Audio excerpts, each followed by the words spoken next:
Yes, Mr. Elliott. My lords, before the break was asked about where that wording directly or indirectly might turn up, in particular in Schedule 2. So I'd like to take you there immediately. That's at tab 8 of the Authorities Bundle, page 66. Thank you. That's where the schedule starts. And we'll see the wording. I think there's only one example, actually. If you go to page 70,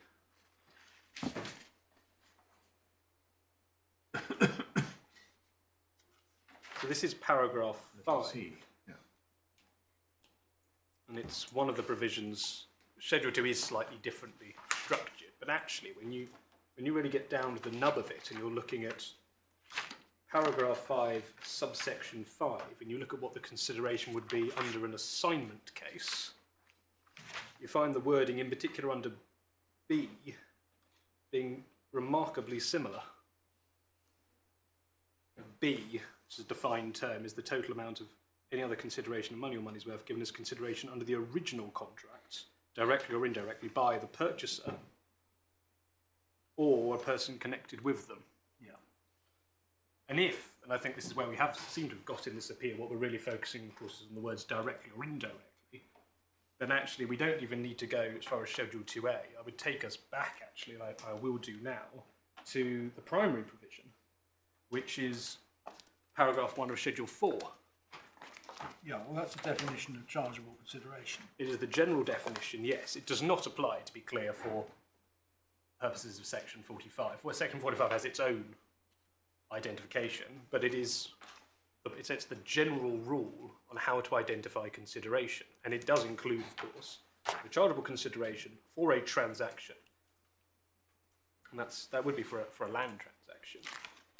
Is except as otherwise provided for, and that's what carves out Section 45, because it does have its own rules. Any consideration of money or money's worth given for the subject matter of the transaction, directly or indirectly, by the purchaser or a person connected with them. So in that context, we might test the proposition which I understand is the appellant's construction of those words. My understanding of the proposition of the argument being put forward is the concept of giving consideration directly or indirectly is restricted to consideration paid pursuant to a land transaction under a contract. Now, that was a point we discussed before the Upper Tribunal, and in fact the Upper Tribunal dealt with and addressed one of the examples I gave. That's in the Upper Tribunal decision at paragraph 49. Paragraph 49, which is page 74 of the core bundle. And if I could ask the court to read 49. This is not looking at section 45, it's looking more at the concept of consideration and how it can be given to qualify as being chargeable consideration.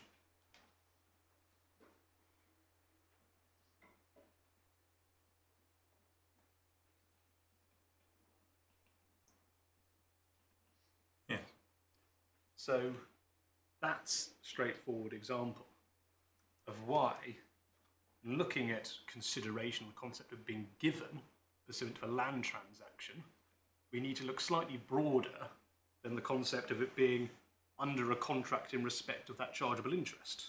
I don't think Mr. Birkbeck went as far as saying there had to be a contract, and I think I asked him, as he used the word contract, and I think I picked him out, and he said, well, there has to be an agreement, but he said consideration, it can't really mean anything else other than the sort of consideration you have under a contract. So he's close to definitely saying there has to be a contract, but I'm not sure he's expressly saying that.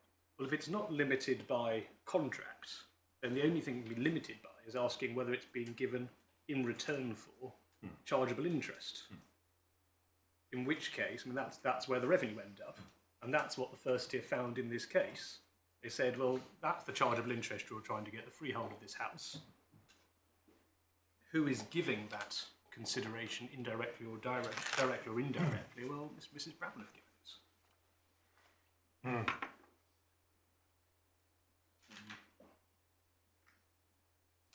And I did have one other example we might explore. If, say, A and B agree to sell a property. Maybe there is a contract, but A, instead of paying the consideration directly, goes to friend and says, well, actually, I want you to pay the money. And that could be, they could give them the money, or maybe they've got another arrangement, maybe there's a debt to be set off or something like that. In that situation, would the payment made by the third party be consideration given in respect of which SDLT could be charged? Answer, clearly yes. And that goes far wider than saying, and that of course that wouldn't be a payment made directly by A, nor indirectly in the sense of it being merely via a bank or something like that. It's an indirect. In those circumstances, the conveyance would be straightforward. It would be between the vendor and the person on behalf of whom the third party is paying. The third party wouldn't have the conveyance to them first. No, they wouldn't, but A wouldn't have given any consideration. Not directly, anyway. Directly, that's it. And that's the point. We've got to work out what consideration, obviously, in that scenario. The bank of mum and dad, for example, might as they often do, fund something, Yes. but it still would be a conveyance to the offspring. Indeed, and to be absolutely clear, we're not talking about an agent scenario there. We're not talking about someone who's acting beyond the concept of an agency. Well, bank of mum and dad, parents are not acting as an agent of their child, for example. That would also be caught by this regime. And that's essentially the difficulty if you give a very narrow definition to the term indirectly. You sort of create all these loopholes and problems. SDLT, when it really comes down to it, yes, it can look quite complicated, but it's pretty common sense tax, really. You look at you look at the chargeable interest, and you ask what's being given in return for it. What is the quid pro quo? And that's what the first tier did when it made its factual findings. That's what the Upper Tribunal did, albeit they attributed the consideration just to a different step in the transactions. And it is directly and indirectly. One of the few bits of maths I remember from school are Venn diagrams, and you've got directly the circle in the middle, and it's wholly subsumed by indirectly. And as long as whatever's happening is within the wider circle of indirectly, it doesn't matter whether it actually is in the directly circle or the indirectly circle. It doesn't because matter. As we discussed with Mr. Birkbeck, it's quite difficult actually to, when you look at what happens when you go and buy a sandwich or whatever, whether it's a direct payment or not. Indeed, and it Both can are be caught. Both are caught. and it can be fact sensitive, because the reality is that this is a tax which is supposed to be applied to make sure, as we saw with the explanatory notes, that taxpayers pay their fair share. I'm not going to try and get into what that might mean, but it may mean that you've got to deal with scenarios whereby consideration or payments in respect to a chargeable interest have been given in interesting ways to try and get them out of that, what we would say is quite a wide net. So it's a fact-sensitive question in each case, and it's a fact-sensitive question that the first tier answered.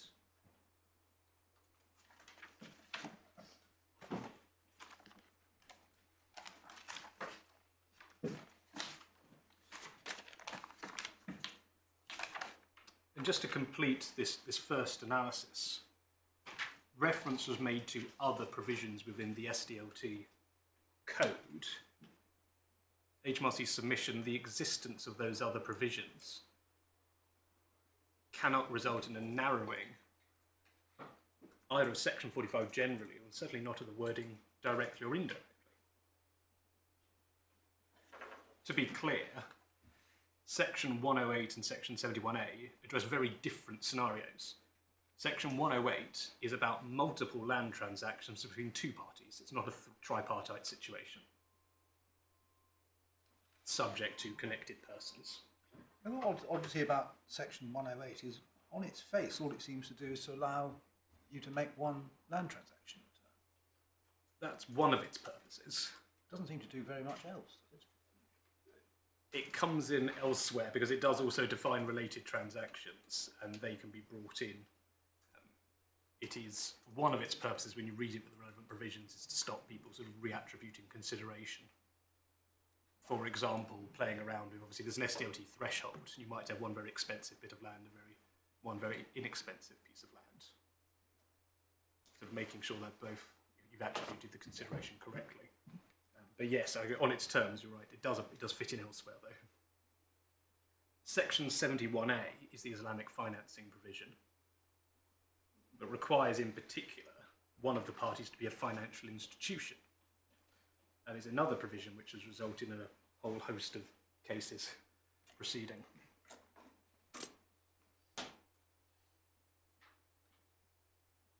Project Blue imitation schemes, they were, but it's looking at something quite different on its core purpose. Section 75A, well, the first point is because it didn't exist. Section 45 had to do the work when this code was introduced. And it only applies, of course, when none of the other provisions give rise to a charge, which can happen. Those were the facts of Project Blue. When you read all the provisions together, there was a bit of a misfire for two of the exemptions. It has a very clear scope when it applies properly. It also results in different consideration. And the court will have noted, of course, if 75A is the correct analysis here, actually the chargeable consideration for the transaction is higher, because it's the subscription amount, not the actual amount given in respect of this property. So actually, if we think, well, let's skip 45, which gives the right result, i.e. what was the amount actually given in return for this property, and you go to section 75A, actually you inflate the amount of SDLT that's chargeable. In this case, it's not a lot. In other cases, meaning Project Blue could have gone quite a bit higher. Those provisions don't tell us anything about the scope of section 45, though, or about the words directly or indirectly. And that phrase, as I said, is absolutely core. It appears all over the place in tax legislation and other legislation. It's core to the SDLT regime, the identification of what is chargeable consideration. You said that section 75A only applies where none of the other provisions gives rise to a tax charge. Does it actually say that? Well, it applies where well, there has to be a comparison, to be clear. That you're quite right, Maynard. You could have a situation where through the scheme transactions you haven't completely reduced the charge to nil, but you've created a lower charge. To be clear, it is not an anti-avoidance provision in the sense that it's got a purpose test. You could have a situation, and there are schemes where people have used annuities and things like that to make sure they have a small charge, but when you look at the scheme more broadly, the actual consideration is being given under a different part of the scheme, and that's the consideration to which section of 75A would attach. It only applies, so to be more precise, where the consideration in respect of a different scheme transaction is higher, would result in a higher SDLT charge. So applied to this case, is this right? You say section 45 applies, so that there is a notional secondary contract between Mr. Ham and the Browns. Is that right? Well, Yes. and the sum of the amount of stamp duty, land tax, in respect of the scheme transactions, which is the percentage of the 960, is less than the amount that would be payable on a notional transaction from Mr. Ham to the Browns. Well, it's not. It would be, in fact, it would be higher. May I take instructions on that point? It's a very fair point, my lord. And may I have a moment? Yes, certainly.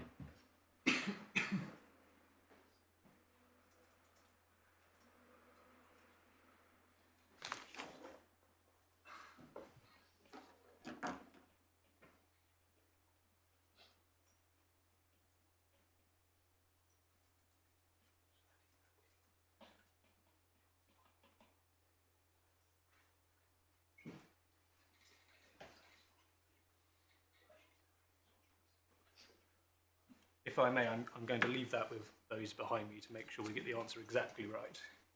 That, and I will, if I may. I mean, that's not a point that's taken against you, because I think Mr. Birkbeck accepts that 75A applies, but I think that's on the basis that section 45 doesn't result in any, there's no consideration identifiable under that provision. Yes. And they take that point, of course, in the knowledge that they can also take the procedural points. Yeah.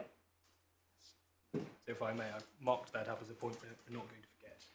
In the meantime, that's sort of the conclusion of my first analysis. I was going to move on briefly to do with the other two analyses under section 45.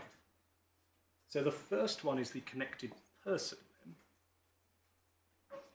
which HMRC did not advance before the first year first tier raised the point itself.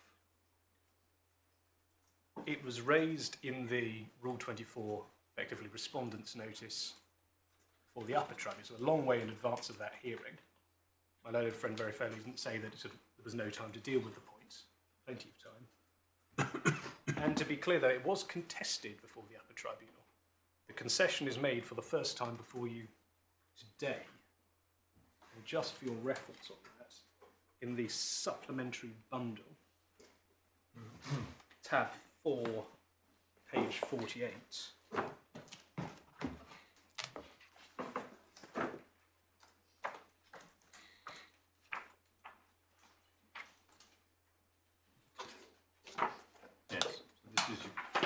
Of someone's skeleton argument. Yes, this is my learned friend's skeleton argument from the Upper Tribunal. And very fairly, my learned friend, well, wait a second, what about the concession made by HMRC and Vardy? Isn't that the right analysis? I said this interpretation is necessary. So we did fight this fully before the Upper Tribunal.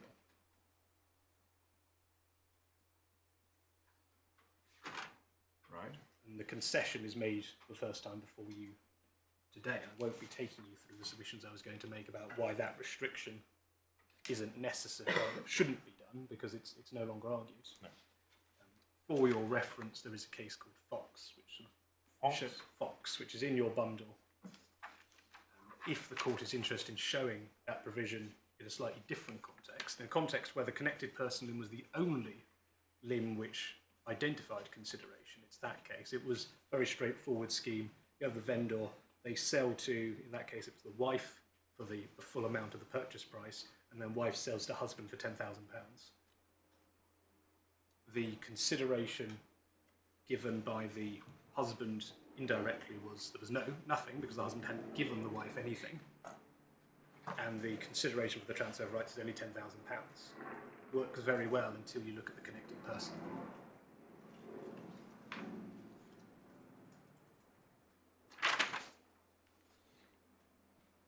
And that is dealt with, just for your reference. Fox is at tab 30 of the authorities bundle, page 593. The facts are at paragraph 8, and at page 599, paragraphs of 37 to 39, which have been sidelined.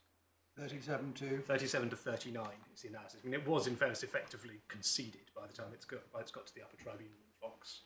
Fox was before the first tier when we argued this case in the Upper Tribunal. It's actually decided in the Upper Tribunal by the same judge, Judge Harrington. One of the same judges.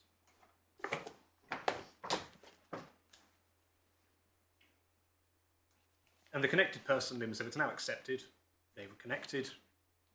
Consideration has clearly been given in some way directly by the company, and therefore that consideration falls to be taken into account, and that's subject only to the procedural argument, which I'll come back to at the end of my submissions. I'll finish 45 if I may.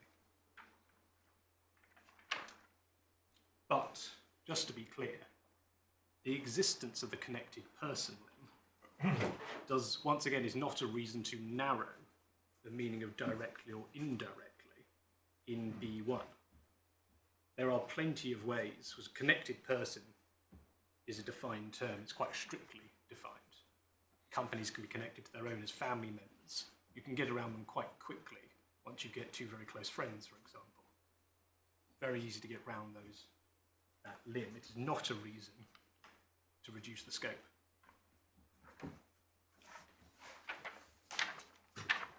So that moves us on to the third analysis, which was the analysis adopted by the first tier in the present case, which is the consideration arose under section 45(3)(b)(2), because it was given for the transfer of rights. And the reason Judge Hellier reached a different conclusion to the Upper Tribunal in this case is not that he thought that the subscription funds were given for something other than the property. He simply considered they related to a different part of the transaction. He thought it was proper to ascribe those payments to the transfer of rights rather than being indirect consideration of the original contracts. Once again, going back to the judge's findings, that payment was the quid pro quo for the property.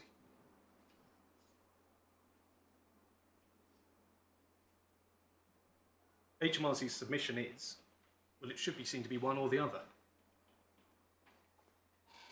either you see that consideration as being in respect of the transfer of rights. Transfer of rights, as we saw earlier in my submissions, can be any transaction. We'd submit that can include a situation where you have given funds in order to have rights in a company. That's what shares are. It gives you a right to a dividend. Applying a purposive construction, that can fairly be said to be consideration for the transfer of rights. Or, that's not the proper interpretation, then why is that? Why are those funds being given? They're not being given any real reason to get shares, being given to get the property, which brings us back to B1, which is the more natural interpretation, HMRC would say. There can't be double counting. And just for reference, there is a discussion of why there can't be double counting in Vardy, first year at paragraphs 87 to 88. There's been no arguments before you today about double counting.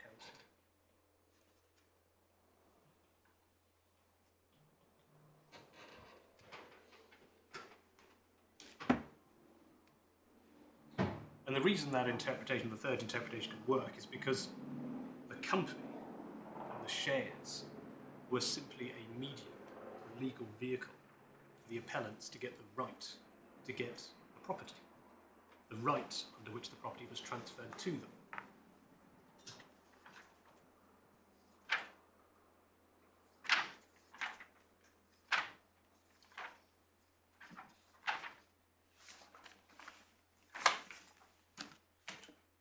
Those are HMRC's submissions on the application, section 45, subject to the procedural issue on connected persons that I'm going to address now. Thank you. My learned friend says entirely fairly that HMRC did not advance the connected person argument before first tier. And he goes, once again, fairly even further to point out that actually there was a concession made, that it did not apply, even though we can read Judge Hellier. Judge Hellier raised it himself and say, well, I think this is the right answer. But HMRC said, no, we don't want that to be the answer. And that was due to what we can see in retrospect was a misunderstanding by HMRC of how this legislation worked. Right, but Concessions had been made. You're accepting that HMCTS expressly said, no, we don't want this to be the right answer. They did, yes. And that's completely fair. Yeah. And obviously, it is incumbent on any litigant, including, in particular, government departments, to advance the correct arguments and all the arguments they want to advance from an earlier stage. Yeah. But in the context of this legislation, which is quite complicated, and a different answer before the first tier, different answer before the Upper Tribunal, and a development, no doubt, in HMRC's thinking in terms of the connected person, unfortunately it has been necessary to raise this point on appeal. So it was raised for the first time before the Upper Tribunal, and the Upper Tribunal felt that it did not need to deal with the substantive arguments there. Now, in fact, they've been conceded. And unfortunately, this is not the first time this happened in this case, because we also had this argument in relation to the argument in respect of which the first tier actually decided the first tier decision on the B2 argument. HMRC went forward saying it's the Vardy argument. Sort of ultimately, for the Upper Tribunal, if that was the end, they were right. But Judge Hellier also said, well, I don't think Vardy's right, I think it's B2. And the appellants once again said, quite fairly, well, wait a second, that's not what you said, HMRC, in your statement of case. And that was raised, well, that was the basis of the decision of the first tier. But the Upper Tribunal did decide on that point that it would give permission for HMRC to run the point. That's in its decision. In fact, turn it up. Sorry, which point are you talking about? Sorry, the B1 point? sorry, the B2 argument. B2 Oh, argument. right, yeah. Because what the appellant was saying was, wait a second, the first tier has decided this case based on an argument which was not advanced before the first tier. It was not in HMRC's statement of case, for example. So before the Upper Tribunal, when I was instructed the first time, I had to seek permission, or we had to deal with a procedural argument from the appellant saying, well, actually, that's not right. You shouldn't be allowed to decide the case on that basis. You shouldn't even be allowed to run it. But on that point, the Upper Tribunal did grant permission. It didn't decide the case on that basis, but it did grant permission for HMRC to run it in principle. And that is in the Upper Tribunal decision at paragraph 74. 74 to 79. That was ground 2 before the Upper Tribunal. Yeah.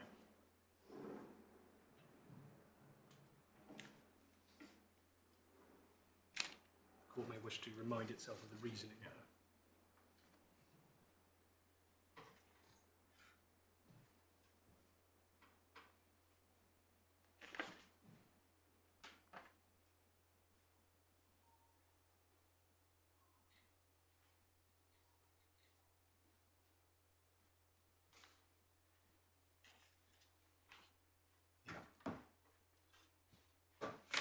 Right.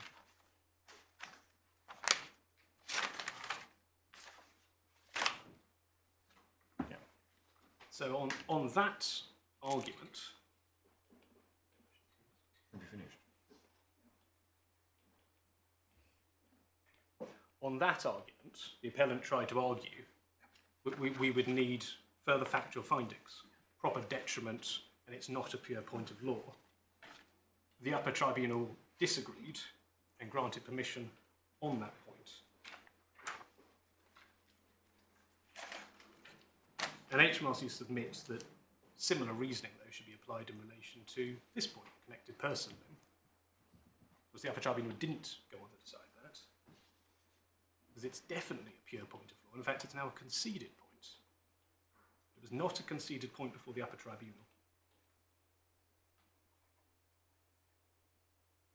And as Mr. Justice Henderson remarked in Tower Cashback, HMRC has a public duty in collecting the right amount of tax from the right people. Well, in fairness, my lord, I would not want that phrase to be elevated to be saying that HMRC should have an easier ride than any other party. That point is very important because it means this point is not one of jurisdiction. In other civil law proceedings, mainly I largely don't need to concern myself personally, but I understand obviously the pleadings are far more important than the points you raise. In tax law, it's all about the decision and the scope of the decision. That's what Tower Cashback was looking at, the scope of the closure notice. And in that context, Mr. Justice Henderson, as he then was, saying, well, this actually, any point can be raised by, well, when he's using the commissioners, he means the special commissioners, or inland revenue. So this is not a point of jurisdiction, this is a pure point of case management, and I'm not saying the revenue should have an easier run than anyone else.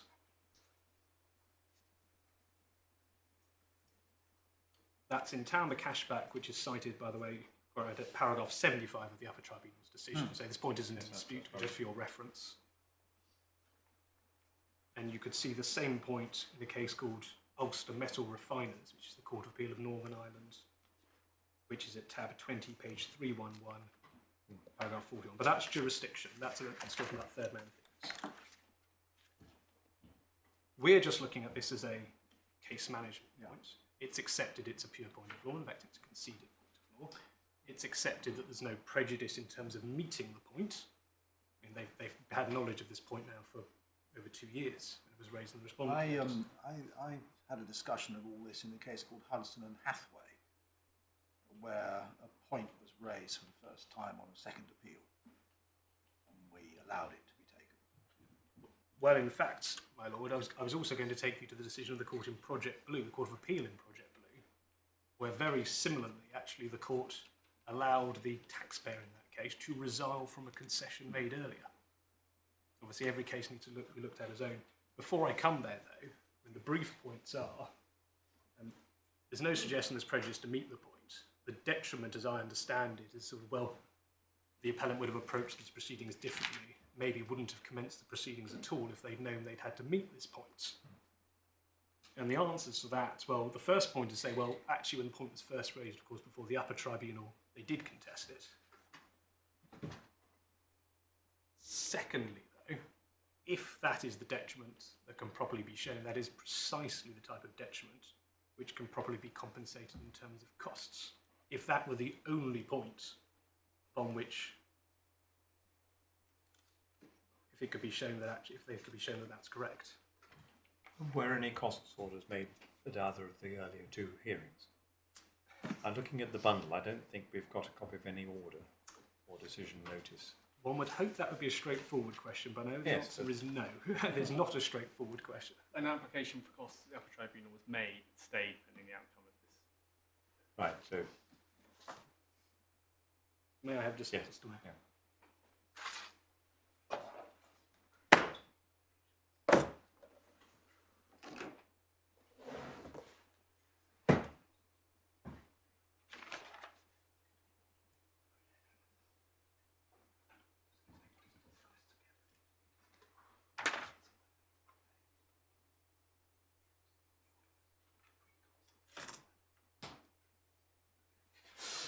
There's some confusion as to whether an actual order was made. There was an agreement on the amount of costs which weren't disputed. Right, Agreement to and stay was there any agreement as to who was going to pay them? Well, it would fall on So the that appellant. was agreed, yes. It would fall on the appellant as the losing Right, party. so no order, but that's, yes.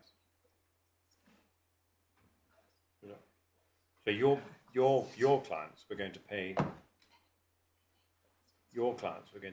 HMRC's costs? Yes, they applied for costs. Right. We didn't dispute the basis or amount of that application. We Right. simply asked for the matter to be stayed pending the outcome of this appeal. Right, that's the And that's stage. where the matter's been left. Yeah. As I say, it's most certainly not making an admission that HMRC should have to pay any costs. But if it were identified, No, genuinely, we made it very plain. Yes. that actually they wouldn't have commenced the proceedings, they does need to be queried slightly, since it was once the point was raised, it was challenged in the Upper Tribunal. I mean, this a concession is made before you for the first time today. And maybe the appropriate remedy would be costs. It's not a reason not to run these points. I mean, in particular, in the context of very complicated regime, and Section 45 has caused problems in scratching of heads. It's not a straightforward provision. That doesn't mean that it's not incumbent on HMRC to think through the points very carefully. No, Get because that policy the right. fact it's not straightforward is demonstrated by the change of position of HMRC the way through. Just to be clear, that the first tier tribunal, were any costs awarded there? That's what we There's no understand. That's jurisdiction. not the custom. There was no jurisdiction. jurisdiction. It was a standard case. Yes, there's no costs You unless, pay a fee. unless exceptional circumstances. It has to be unreasonable behaviour. Yes, indeed. And there was no application made either side for costs on that basis, so costs. Thank you. Yeah, you can, of course, if it's a complicated case, you do have a full cost jurisdiction. But this one wasn't, because it's in itself it's quite a small amount. Albeit raising quite complicated issues. I'm not sure if it even may be helpful just to see how this court dealt with a similar point in Project Blue. It was also looking at Section 45 and the Probably is combination of different provisions. Yes, could you take us It would be helpful. So, of course, every case needs to be considered on its own circumstances. The HMRC submit it may be instructed to consider how this court, not the Supreme Court, this court, considered a new point on appeal in Project Blue, which also involved Section 45. That's at tab 21 of the authorities bundle. Appreciate I'm going over all ground for one of them, of course.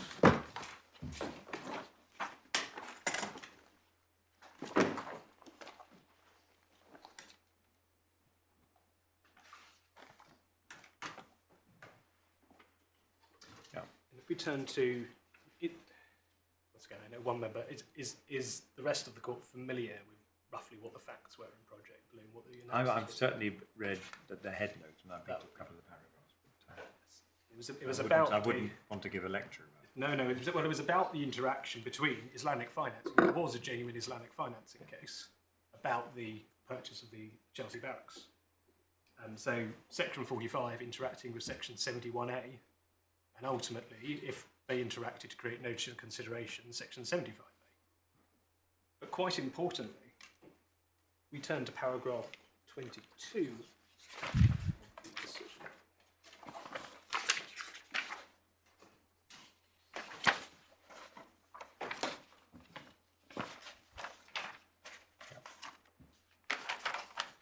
Before the first tier tribunal, it's just the first sentence, before the first tier, it was common ground that Section 71A did apply to exempt the acquisition by Mar from a charge.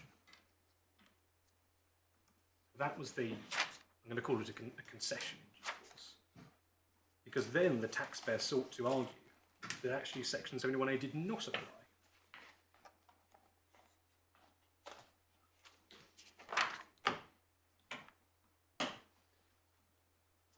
And HMRC were not very happy about that. And at paragraph 24 over the page, you can, HMRC objected and still object to PBR being given leave to rely upon this argument.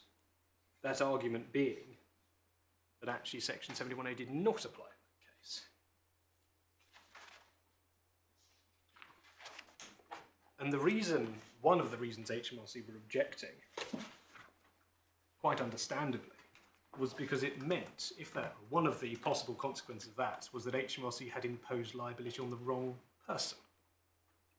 So that wasn't, and that was not something they could remedy. They were out of time. And one of the issues in Project Blue is they had chosen who they thought was liable. They had not issued an alternative assessment or determination or anything else in respect of Mar. I think we thought they had got the wrong person. So the Supreme Court told us otherwise. Well, indeed, in fact, the court not only will come on and see allowed that concession to be made, and then agreed with the point. So at that point, HMRC, even though there was someone who was liable to SDLT potentially, HMRC couldn't get them. My submission, that is prejudice of a far higher magnitude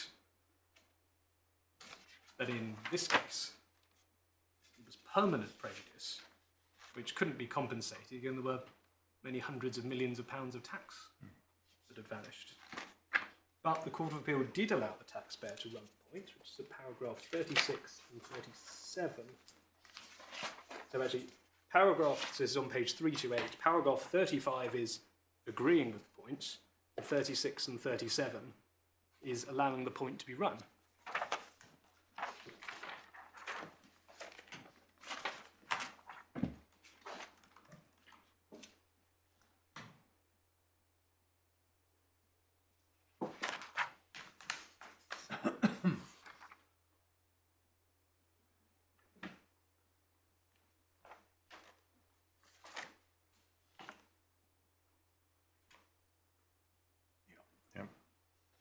So, well, obviously it wasn't identical. It's quite a similar context then, looking at the interaction of quite complicated regime and But a pure point of law. Pure point of statutory interpretation did not require any further evidence. It would be undesirable for the court to be asked to construe the sections on the basis of a concession that had been wrongly made, which is precisely our position now. The revenue made a concession before the first tier that the connected party limit did not apply, or that you had to read in a restriction based on a concession made many years before in Vardy. HMRC submit same considerations in this case, and to the extent necessary, invite the court to allow HMRC to rely on that limit as well, only to the extent necessary.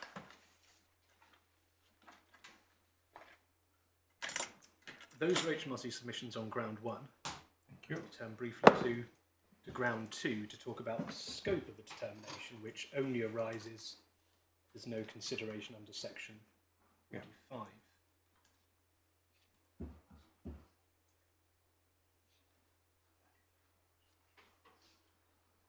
So if you don't agree with any of the 3 analyses put forward by HMRC, subject to the point I'm going to get instructions on, may be very technically sectional. But one point the first tier did decide is that would not affect your decision because, slightly peculiarly, there is no jurisdiction for the first tier to increase the determination. Don't know why, but that was the finding of the first tier, and we looked and that is clearly correct on the legislation, which meant that the first tier, even though it found that the consideration was £960,000, it upheld the determination on the basis the chargeable consideration was only £955,000. Because it could not go higher. Could not go higher, yes. I'll find out in a moment. Was that effectively a concession by HMRC? I'll be checking that at the end of my submissions.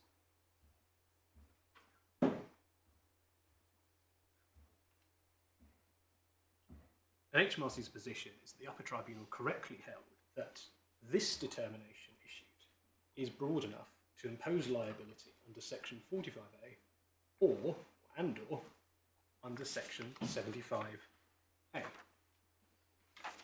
I think the court is already mindful of this point, and I may be going over the same point. It is mindful to keep in mind that by definition a determination has to be issued when the taxpayer has failed to submit a land transaction return. Of course, if we're looking at the procedural point, we're assuming they've done that wrongly. Otherwise, the procedural point wouldn't be relevant. An HMRC will not necessarily have the information. They might be able to get some information from different sources. Well, I'll take you to the determination in this case shortly. And that is a practical difficulty. Take just this case. We could have had, and this was an argument before the first tier, that actually section 45 didn't apply at all. So you had two land transactions, and the second one, the company, you could have a situation where one or either of those transactions is chargeable. You could have the other analysis that section 45 does apply. So you've got, that's a deemed transaction. So that's our first deemed transaction because it makes an AC transaction. And we have to work out the deemed consideration under 45(3)(b). And then you've got a third analysis, which is 75A applies in relation to, as argued by the appellant, a different notional transaction with different consideration once again. But if we stick to the real world, Mr. Ham executes a TR1 in favour of Earl's Wood or Field, I can't remember which, and the company then executes a TR1 to Mr. and Mrs. Brown, as I understand the facts. The only TR1 that goes to the land registry for registration is the one between Earlswood and Mr. and Mrs. Brown, as I understand it, because they can show the land registry we were entitled to call for this TR1, and that's what we've done. Therefore, we are entitled to be registered as proprietors. So that's where the self-certificate comes in, if I've understood correctly. Am I right in thinking that the land registry then sends that to HMRC, if there is one? How does HMRC know that a new registered proprietor has emerged on the register? It can't be scanning the register every day. Well, I'm sure that's not exactly. If I may take just a moment. There's a computer might. They might just get a list of every new.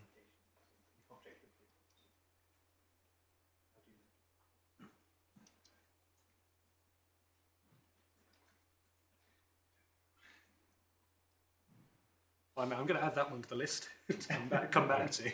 I agree. It seems unlikely to me that HMRC just randomly check every property in the UK. There must be something. This is without any knowledge, but there must be possible in this day and age for the land registry computer every day or every week just to simply provide a feed out. That sounds very sensible. That can be checked against whatever's been certified or returned. My lord, that sounds entirely sensible, but I'm just going to check check whether that's actually what happens. Everyone's doing it. At any rate, what HMRC knows about is the change in registered proprietor. Yeah, well, in fact, yes, they actually only see, though, the registered proprietor, and they saw the TR1 even. They would only see the transfer from Do they company. get the TR1? Might be on the land registry. Is the deed, maybe? No, I suppose it wouldn't be these days. No, so all they know is the registration. I mean, the point is they're going to have limited information. And certainly they would not know about, for example, non-land transactions. It's impossible for them to know that from the land register, which of course would be relevant for transfers of rights or section 75A, which applies to any scheme transactions, which goes beyond land transactions. Although it's fair to say that in the covering letter of a forward determination, the HMRC officer did say that she had looked at company's house records. Yes, they did. HMRC have a number of sources they can of publicly available information, and they can always supplement that by reference to information they've obtained from an investigation. That's under the Taxes Management Act, presumably. It used to be. Now there's a special schedule that deals with it, and in fact there might be a special one for SDLT. But yes, effectively, information powers. They can open an investigation. But of course, have they done that? And they only have 6 years to issue the determination. And these matters to deal with these types of arrangements, where it's not just the fact, but the legal analysis which develops as a case like Project Blue, or even this case shows, you get different legal analyses being taken different stages. It's difficult. They obviously not a also complete had a answer. source of information that enabled them to put £955,000 as the price. Yes. And so where that came from, but they obviously had that. Once wouldn't have got again, it yes, from they Mr. had something, evidently. But they didn't have enough to have a fully developed analysis at that stage. Or at least, of course, when we're looking at determination, we shouldn't expect them to. Because what I'm looking at this first stage is what we might expect Parliament to be, expect HMRC to have to do with a determination, and whether a single determination notice really can only relate to one land transaction. There's another one for your list. I can't remember now whether the register shows the price. There was certainly a period when it did, as part of the open register, and I can't now remember whether that's still the case. If it did, Mr. and Mrs. Brown's registration would show no pounds. Wouldn't show 955. Yes, that's true. Just wondering if we have a register. Have we got the register? We've got certainly the TR1. At least one TR1. May I Oh, assist with we a do point? have the register. Just may I assist with a point in cases. The company submitted a TR1 with consideration of £955,000 recorded. The claim On their TR. on their TR1, which then they claim subsale relief. So that's probably where HMRC were alerted to this particular transfer from. So they would have got both TR1s, would they? It's also under the register. They would have got the SDLT one, the land transaction return from the company. Oh yes, because it claimed Because subsale. claiming subsale relief, you have to file a return. So it Yeah. submitted a return detailing the consideration. You can Yes. see on page 99 of the supplementary bundle, paragraph 5 there.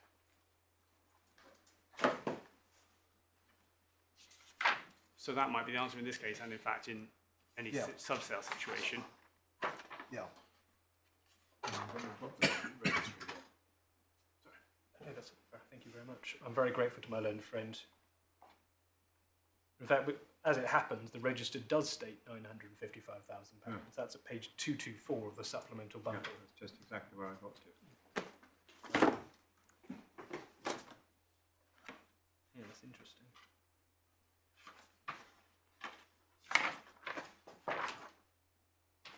I can see why they sent the determination. Yes, I mean, That was the information. if this is the only information HMRC had, they would, it may just look like it's just They wouldn't completely expect wrong. to be sitting in the Court of Appeal all these years later if that's Yes. what they thought had happened.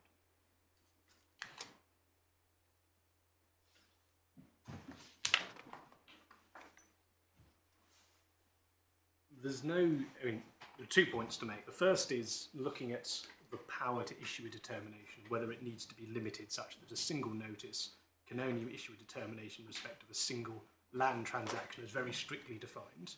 In relation to that point, submit the context of when a determination is going to be issued, i.e. at an early stage where there's no return, suggests the Parliament would not have intended it to be read that narrowly.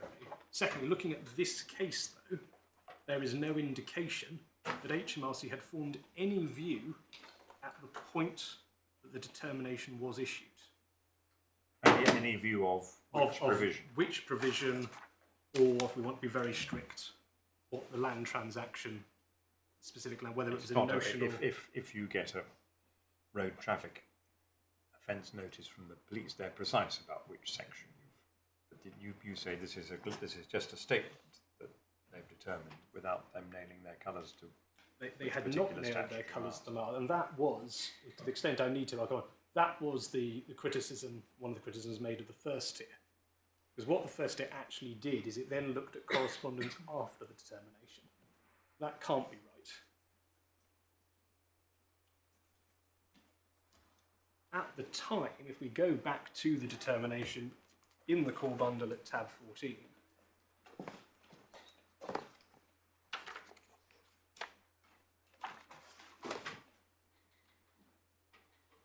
to my knowledge, there's nothing before this. So it's page 126.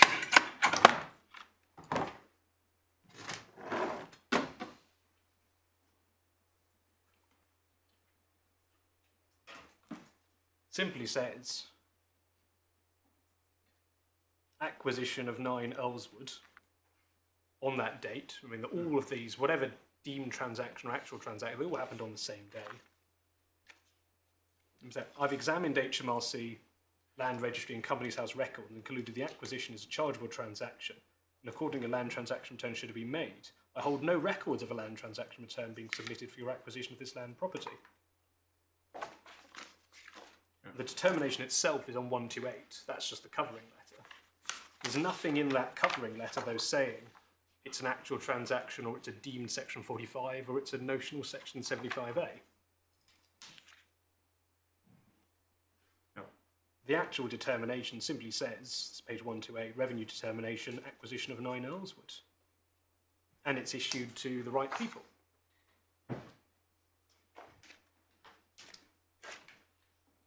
Very broad terms by reference to the acquisition at a time when HMRC did not have much information about this transaction.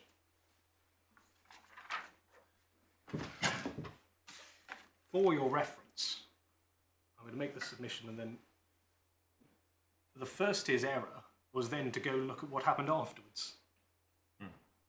The submission I made before the Upper Tribunal was twofold. One, you shouldn't be looking at anything that happens afterwards. That's not part of the context. My own friend quite fairly took you to B&K Lavery. Another thing said in B&K Lavery, paragraph 41, is you can't look at anything after the notice has been issued. Reference, it's sidelined, I won't take you there, but it's also sort of self-evidence. Same way as one can choose a contract, you can't look afterwards.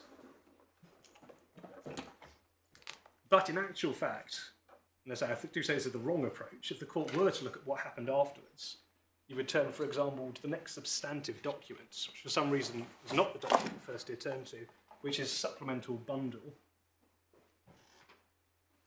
page 252.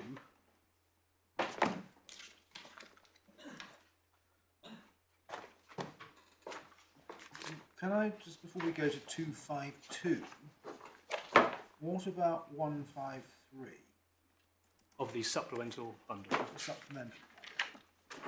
This was the covering letter directed to Earlswood, I think on the same day as the one directed to Mr. and Mrs. Brown. Oh, right. Yeah. Yes, it was. Yeah. And there it is said, I've examined the SDLT return, concluded there is an insufficiency of tax. I believe you have used an SDLT mitigation scheme which sought to exploit Section 45. Is that A, relevant context, and B, expressing a view on the correct legal analysis, and C, if it is, does it matter? It's clearly raising the point that there's been Section 45 and there were 2 transactions. It doesn't suggest that HMRC have formed a final view, because in fact, if Section 45 applies, Earlswood can't be liable, because that transaction is disregarded. Yeah. I'm not going to try and go beyond what the wording says, but evidently it's not accepting that Section 45 applies. It can't be. If the question is, had HMRC decided on a final analysis, or they were considering different options, submit that doesn't really tell us the answer to that.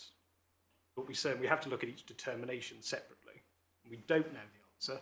There are more options, though, for Mr. and Mrs. Brown than there are for Earlswood. Say Earlswood, the only means of imposing is actually to say Section 45 doesn't apply at all.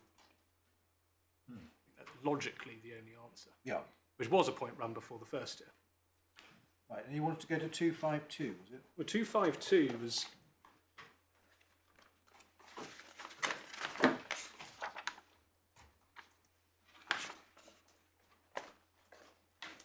There is correspondence that goes before this, pages leading up, and this is after we've had some documents provided by the taxpayer. Which says this is 2015, and there's a letter, and it refers to an analysis which is in the schedule at 254. And in that schedule, you will see analysis of 45 and then 75A. So even 5 years after this determination had been issued, HMRC had not yet formed a view, or they thought that liability might arise under either or both.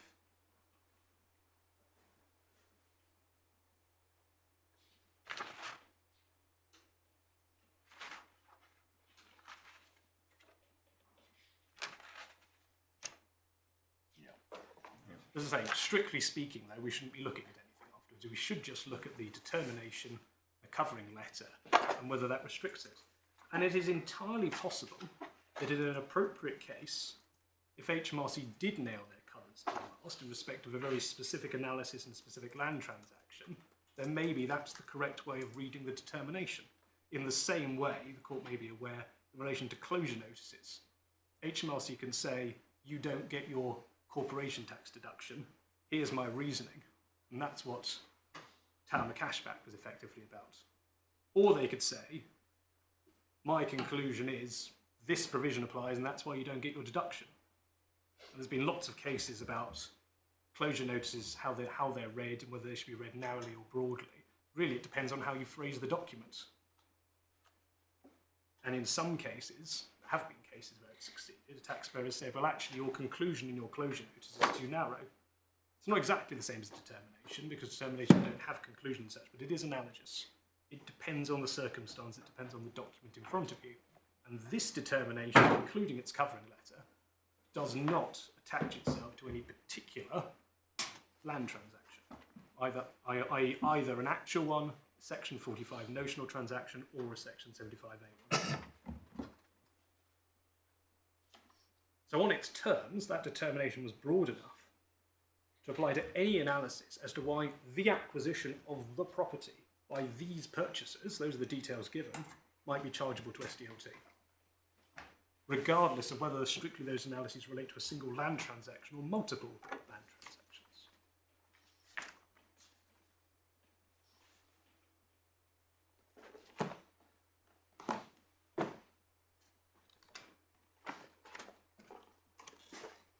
So that is not a submission that HMRC have carte blanche, and there is, if we go to closure notice once again, Town the Cashback, court saying, for example, it is a duty on HMRC to be helpful in these documents. But that's not always possible, and this case would be a prime example of when it's just not possible. The legislation is complicated and you get different legal analysis.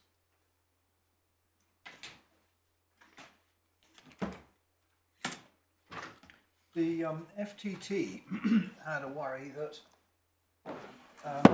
your interpretation might cause difficulties because there might be a different assessment date on the basis that the notional transaction under 75A only takes place on the last of the scheme transactions. Do you want to say anything about that? Well, in an appropriate case, if the determination gave a particular date for the land transaction, and that was, say, the Section 45 transaction, and the Section 75A transactions don't finish to a different date, then maybe it would be difficult to say that determination can apply to both. Those aren't our facts. It's the same acquisition. Well, I think that was one of Judge Hellier's reasons for saying that separate determination had to be made for the Section 75A scheme as opposed to the Section 45 transaction. But does that determination need to be given in a different notice? I mean, here we've got a date, it's the 15th of August 2007. And we've got an acquisition, I'm talking about the general, which could be characterised as one of two different land transactions. So there may be cases where HMRCs are bound because they've restricted the wording too much.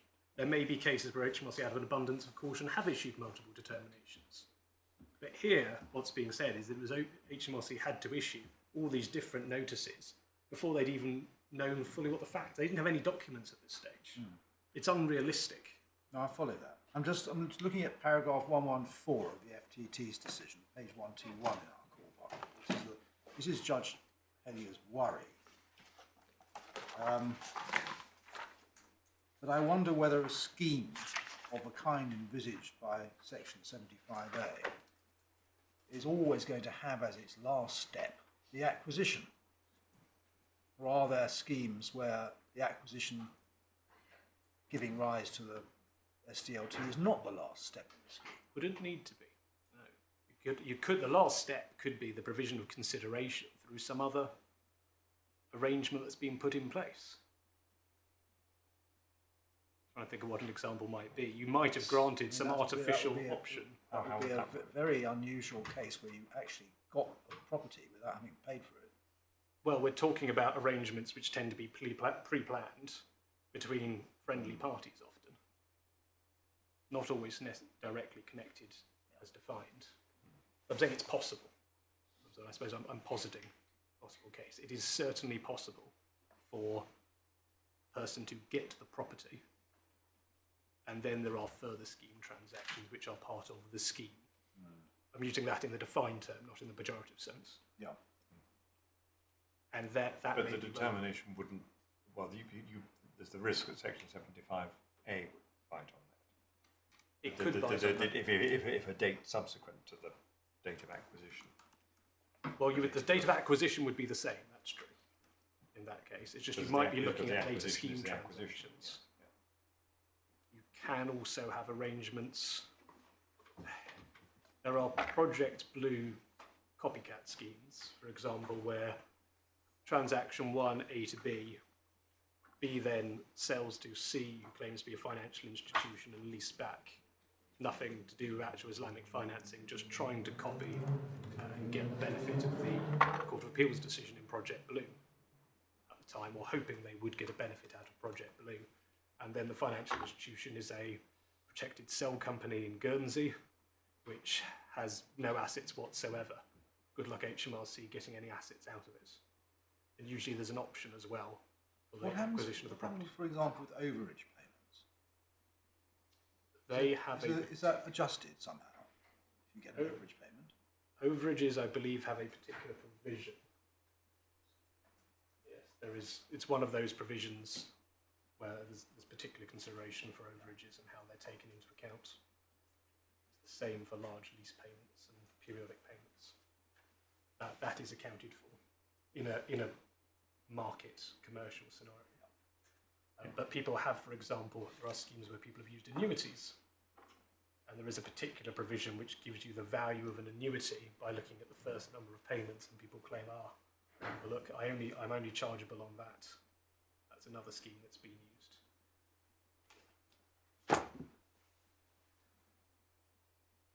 I believe we were looking at the Firsties decision and the concerns raised. Yes, I just wanted to know what you said about that particular concern of. Was it paragraph 114? Which paragraph was it? I apologise. We were at 114, yes.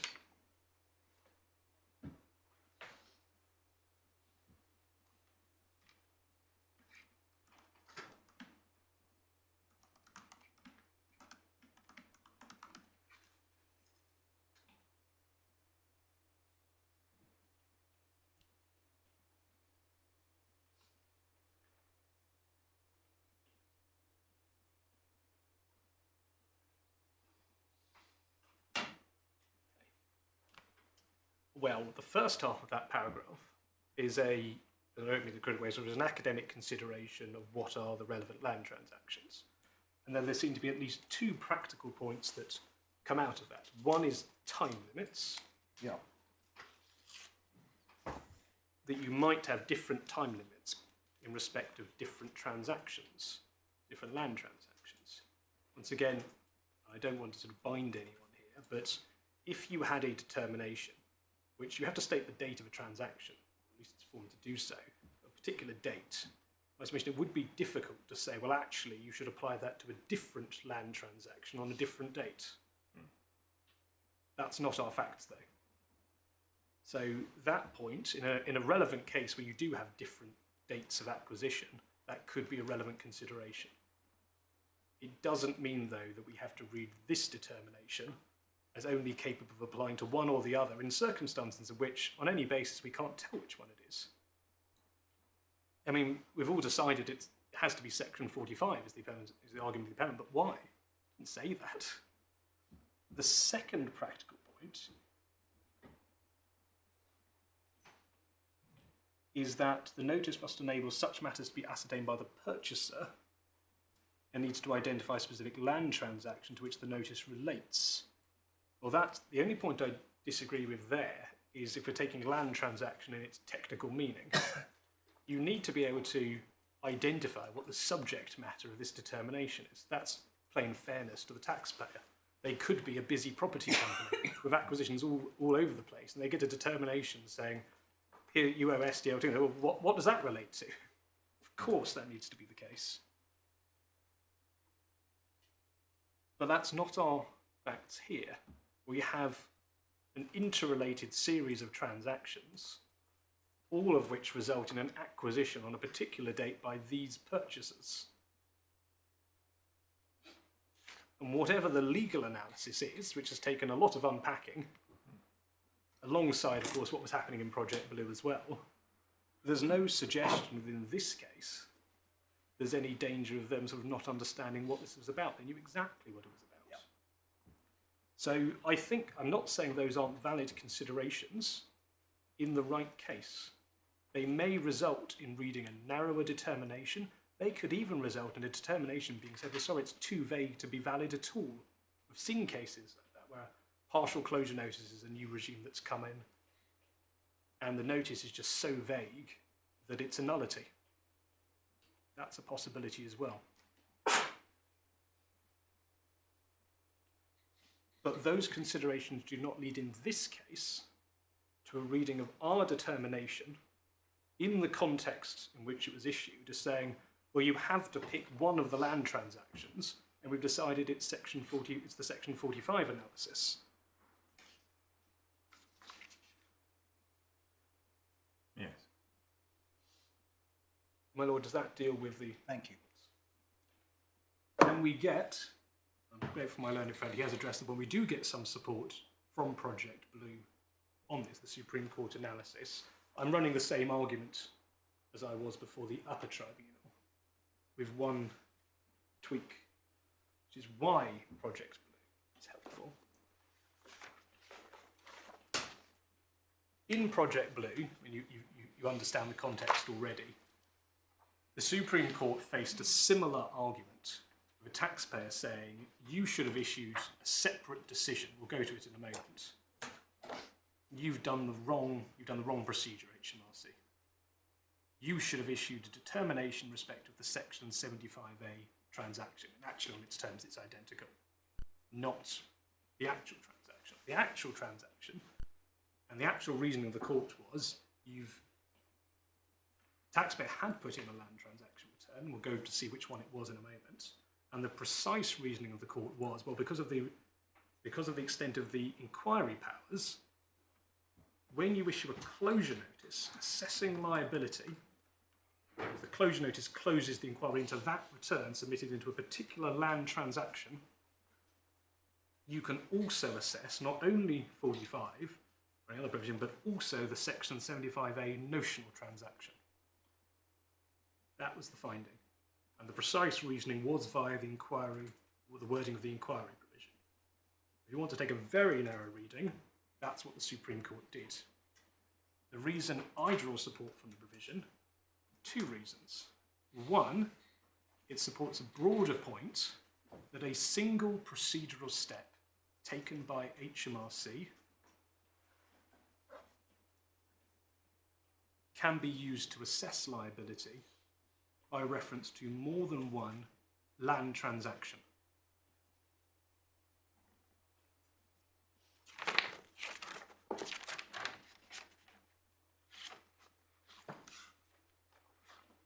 The other reason is to follow the deeming in relation to determinations.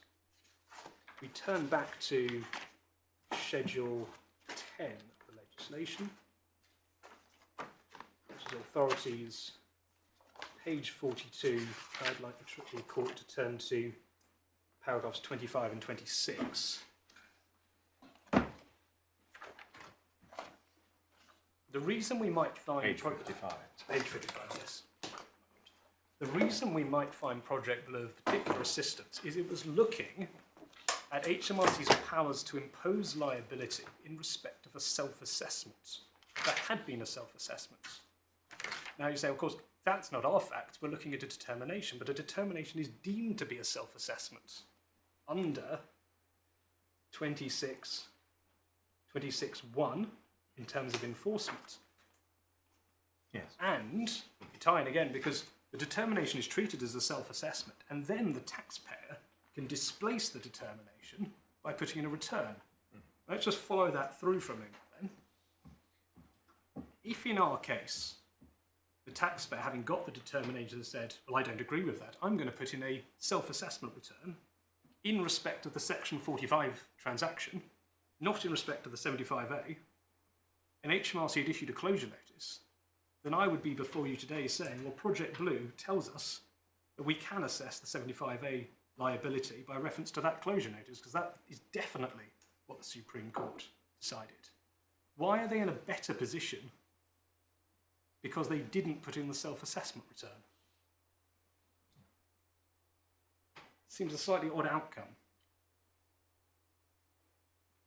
And I say, the reason you can't get to that outcome is because the determination in my submission is deemed to be a self-assessment. So when HMRC, and that's HMRC's reaction to it,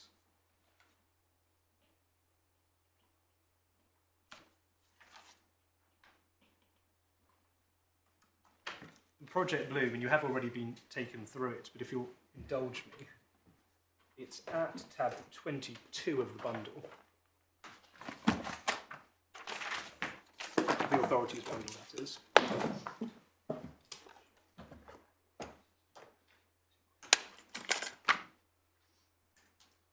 And my learned friends are very helpfully taken it to page 362.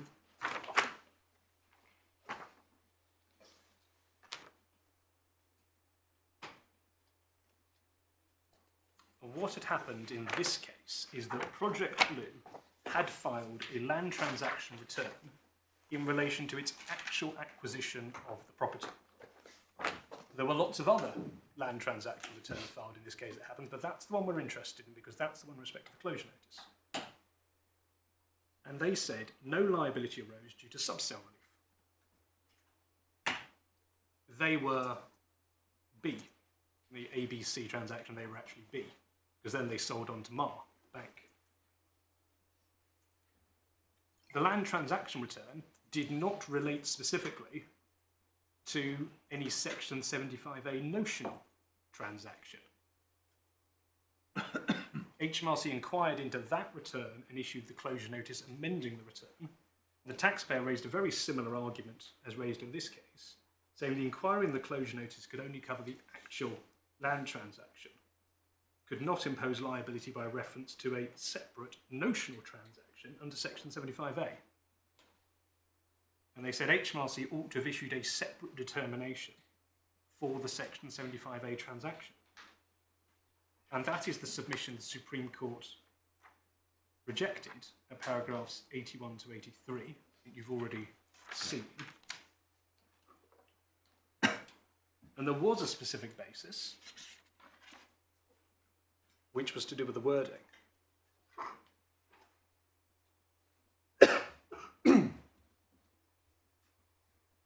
But there is a slightly wider reasoning as well in there. Having looked at the inquiry, so they reject it, they look at the wording of the inquiry provision which says, an inquiry extends to anything contained in the return that relates to the question whether tax is chargeable in respect of the transaction. So the court did not duck the point that the land transaction return related to a specific land transaction. It knew that. That's what the reference to the transaction is in the legislation. But that wasn't considered to be a restriction because it held, and this is the, paragraph 83 is in 3 parts, I'm on the middle part at the moment. It said the relevant information contained in the return included information about the sale of the barracks by the MOD to PBL. So the transaction identified was the sale. And that means the sale in the real world. I read this part of It Lord has to Hodges' mean- judgment. It has to mean that. Because he contrasts that at the bottom of the page by saying that HMRC were entitled to inquire into that sale and then to amend the return to reflect the tax due on the notional freehold acquisition. So he's contrasting the sale on the one hand and the notional acquisition on the other. Then the following sentence, any obligation on them, PBL, to submit a return in relation to the notional transaction doesn't limit the scope of HMRC to inquire into the brackets actual sale. Yes. The court is cognizant that there are two notional land transactions. So two transactions. Two transactions. Yes. One's an actual and one's a notional in this case. However, that does not limit HMRC's powers when they've taken a single procedural step, i.e. issuing a single closure notice in respect of a return only made in respect of the actual transaction.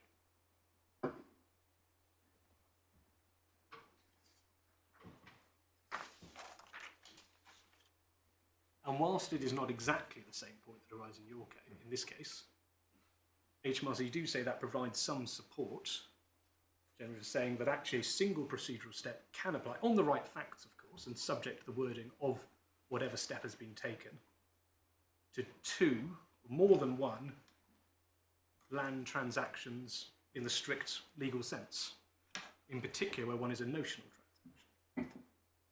And that applies even more given that a determination is actually treated as being a self-assessment.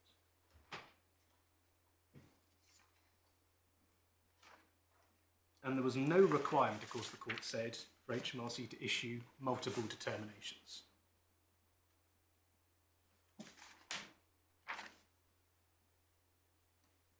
My lords, I'm going to take some instructions to try and find the answers to those 2 points, if I may. If you need us to rise, if it's complicated, then please ask.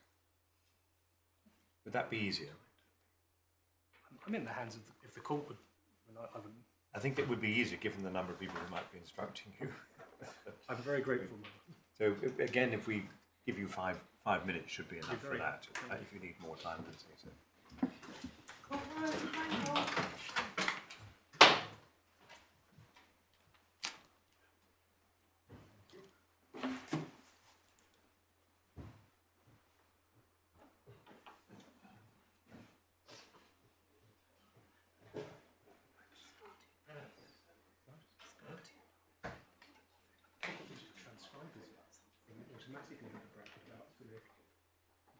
Where's my bill of the afternoon break? Right. Okay, so there's a yes text.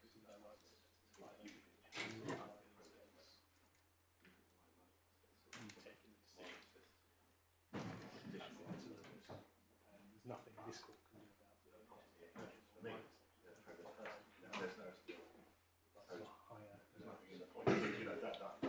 There's nothing in the rules. It has to apply for consideration for... What does it bite on section 75A? It can't bite on any money given to anyone. What does it bite on?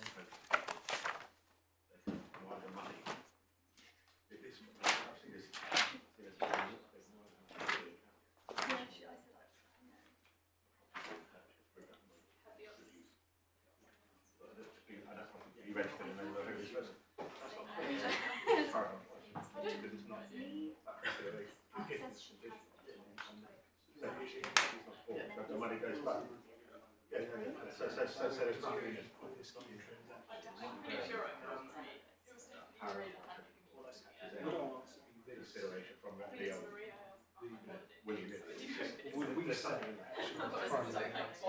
it doesn't? We agree. If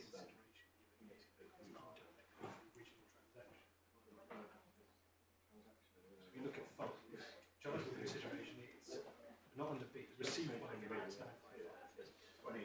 Anyone is given by one person by way of consideration. And they certainly our primary answer is the only consideration properly given is under the each process given indirectly by the nature of the tax. On our alternative, if you think that is property, however, it must not take.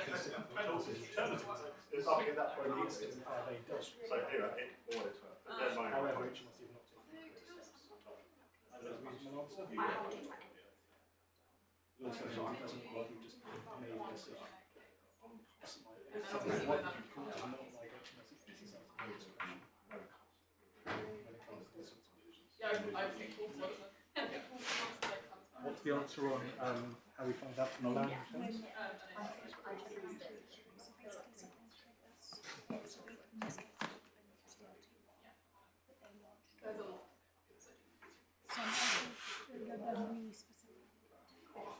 It's because the AD they did put in the return, didn't they? It's such really scary, isn't it? Or maybe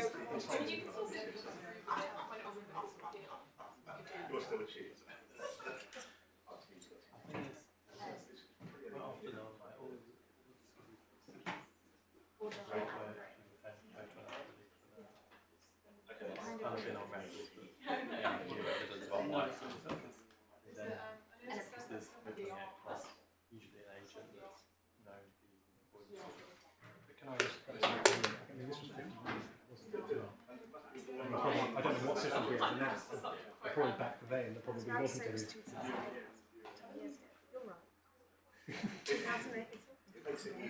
You're right.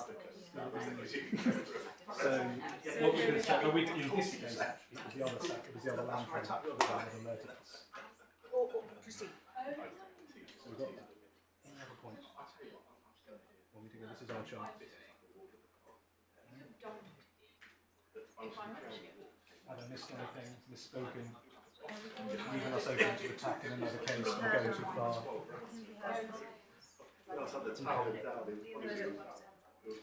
We can't or we can be heard? Oh, okay, I was I hope I can. Oh, no. Oh, right now?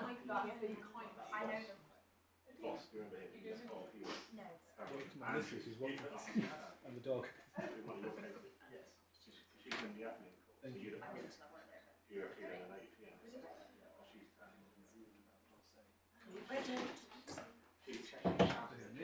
Call rise, if able.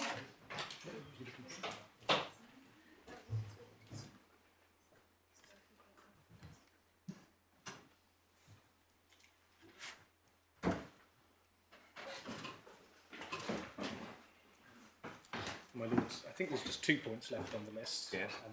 First one was whether section 75A applies in this case. If we could turn back to section 75A, which is page 24, we look at the consideration provision.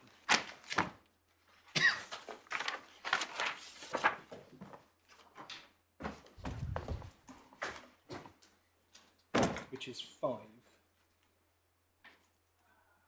So if we were looking at 5, there's 2 categories. If we go to B, that's the consideration received by V. We're not interested, well, that would be £950,000. So that's not going to bring section 75A into effect. We need to find a bigger number. So the only candidate is A. Right, what are we looking at? Sorry, I'm looking at 75A sub 5. Yes. And you said that if we look at B, that would be 955. Yes, so that's not, that in itself is not going to bring in. And it's an or, you don't add them together. So it's only be A. So it's the largest amount given by or on behalf of any one person by way of consideration for the scheme transactions. Well, it sort of comes back to which analysis you prefer and where you think what the payments are being made for. HMRC would say that on their primary analysis, where what we have here is consideration under the original contract being given indirectly, that's the consideration. That's not higher than 955. Now, if you went for the alternative analysis, the one adopted by Judge Hellier, then it is possible you could say actually there is consideration for the transfer of rights, and that would be higher. But either way, it cannot affect your decision today, to be clear, because once again, the determination is set and it cannot be increased. Yeah. So HMRC would actually say in their primary it would have been, that it doesn't. if I followed, it would have been possible for HMRC, if they'd had all the information that we've now got, in setting the determination to go for a higher figure under section 75A 5A, but they didn't, and so you're pegged at the level that they. If they'd had all the information and they'd adopted a very particular analysis, which is not their primary analysis, No. nor the one that's been No, accepted. probably not the right analysis, but they could have got there. In theory, yes. I think actually my question was directed to a slightly different part of section 75A, and it was a false point. Because if we look at 75A 1C, which is one of the conditions that must be fulfilled, we are proceeding on the basis that the stamp duty land tax payable in respect of a scheme transactions, that is the subsale plus the share distribution, is nil, which is the point of the scheme, and that is definitely less than the sum that would have been payable had Mr. Ham disposed of his interest direct to Mr. and Mrs. Brown. Yes, my lord. If the appellants are right on section 45 and there's no consideration is nil, then definitely section 7. I apologise. I thought the question was even if the taxpayers are wrong, could it still? And in theory, actually, it could still apply if the consideration was higher. But that wasn't HMRC's analysis. But I wouldn't want it thought this was some sort of act of discretion by HMRC. It's what they thought the right answer was at the time. Section 75A has been raised, but always only as an alternative argument if Section 45 did not do the job. And the second point is about how HMRC find out about land transactions. I had to be slightly careful. One point is that HMRC have various processes, in particular today. Because we're actually talking about how HMRC found out about these matters back in 2008. And all I can say is that apparently in this case, the way they were alerted was because Earlswood did put in a return. That's why they knew about this particular Yes, and the letter to Earlswood shows that. And the query was the return you put in has caused us to raise the question. At the time, there was no sort of There's no mass screening. There was no notification back in. This is 2008 now, 15 years ago, coming on. So that's what happened in this case, anyway. Thank you. No other questions? Thank you, Mr. Elliott. Yes, Mr. Birbeck. My lords, I have a number of short points. My list says 20 odd. They'll be connected and I will rattle through them very fast. Have no fear. If there are 20, they're not all likely to be your best points. No, indeed. And they will concatenate significantly, I think, as I go. Just picking up small things. Firstly, at the beginning, my learned friends set out the purpose of the legislation here, being essentially, his proposition was essentially that the Part 4 has an avoidance purpose, anti-avoidance purpose, and that's why Parliament enacted it. And therefore, he said, Section 45 must be capable of an outcome that Parliament intended. This seems to be, to me, a submission that you must read into any provision of Part 4 some sort of anti-avoidance subtext. That's not true. We know it's not true, really, because what the Supreme Court said in Project Blue, which is that Section 45 couldn't always be read so as to create a charge to tax. But also, there'd be no point in enacting Section 75A. Indeed. And of course, to some extent, you say all tax legislation is designed to collect tax. We don't therefore read into every provision some sort of anti-avoidance motive.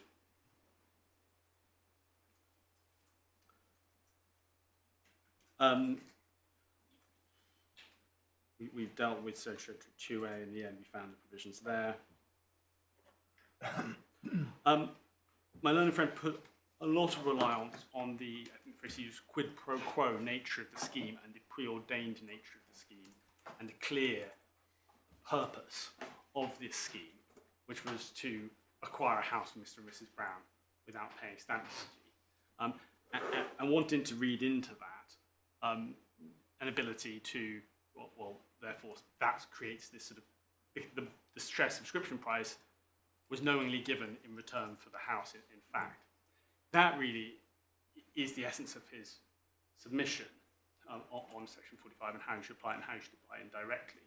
I suppose the point in summary I have is that assumes the answer he's arguing for, which is that you can take 45(3)(b)(1) and use it, and use the word indirectly to go back and look at whatever purposefully was given by C Mr. and Mrs. Brown under the scheme, if they gave any money with the purpose of acquiring the property, that is indirect consideration under 45(3)(b)(1). I suppose the entire nature of my submission is that that's the wrong approach. You've got to be more particular when you look at how 45(3)(b) works. And I think in connection with that, it was notable that my learned friend, when he was quoting section 45(3)(b) and explaining how it worked, he used the phrase has been given under the original contract. 45(3)(b) charges to C consideration under the original contract to be given by C or person connected with them, not that has been given. And I think that's a small difference in the wording when it comes to a submission, but actually says quite a lot about the intent behind 45(3)(b)(1). My submission previously was that to be given implies under the terms of the contract, not previously. It's not in the sense of the commercial source of the funds. It's referring to be given under the original contract.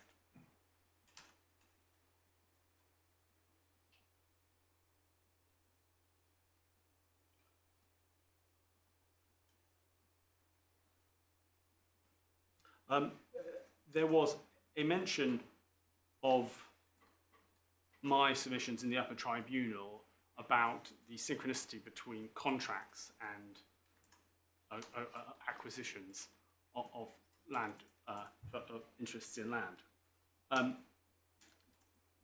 I did, it's true, put before the Upper Tribunal a submission that there is a strong synchronicity between what is a contract. And when you're looking at sections 44 and 45, your starting point is contract. Now, obviously, section 44 says there's such a thing as a contract for no consideration, any agreement.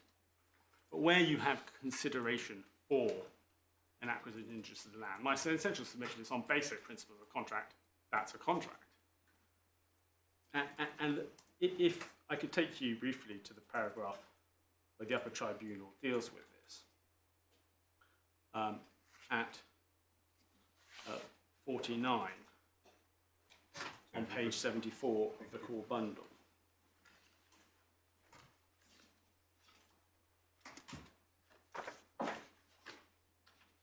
I do want to express my confusion with how the Upper Tribunal puts this. In the beginning of 49, there, at the top of page 74, indeed it is clear from the legislation that acquisitions which do not result from the performance and completion of a binding and enforceable contract, but in respect of which value in money or money's worth is provided by the purchaser, SDLT. I'm no contract law expert, perhaps, but I'm confused as to how an acquisition of an interest in land, in respect of which value in money or money's worth is provided by the purchaser for the interest in land, cannot be a contract. Well, the obvious example are negotiations for the grant of a lease, which frequently have no antecedent contract. Parties carry on negotiating, and in the end they exchange lease and counterpart. That's it. There's the grant, which is not the subject of any antecedent contract. But it's a grant, but a grant for consideration. Yes. There is an agreement there. There is a contract in place. In the grant. But what the Upper Tribunal are talking about is completion of a contract. There doesn't have to be an antecedent contract for there to be a chargeable consideration, and that's absolutely right. No, indeed. I mean, it would be very uncommon in a freehold situation. It would be very uncommon to acquire a freehold without a contract to do so. But in a leasehold situation, it's not at all uncommon. No, but I suppose perhaps I put it poorly. Where there is an acquisition of an interest in land for consideration, there will be a contract. Because there's an agreement, that's what the consideration is given in return for the interest in land. There will be an exchange of the interest in land for the money. Pursuant to an agreement to do so. And my point was, obviously, the SDLT code doesn't import contract law specifically, but it's hard to think of examples where there isn't an agreement for consideration is not a contract. And that's why it's appropriate for section 44 and 45 to use the term contract there. And perhaps the only reason they need to specify that a contract means any agreement as opposed to any agreement for consideration is because you might have a situation, for example, where there's somebody passes a property into a company for no consideration and strikes an agreement to do so. Well, suppose, for instance, I make an oral agreement to buy Blackacre for £5,000. That is not a contract because the Law of Property Miscellaneous Provisions Act says it's not. But I then pay them £5,000 and I get the conveyance of Blackacre. That would be an example of an acquisition without a contract. Yes, you've got me there, exactly. There's a situation, of course, where the law of contract diverges from what the SDLT code is getting at. But my point is, where you've got an agreement to buy a transaction for consideration, it's carving out essentially the same concept for what consideration means. It's consideration in the sense it's used in contract law, i.e. pursuant to an agreement.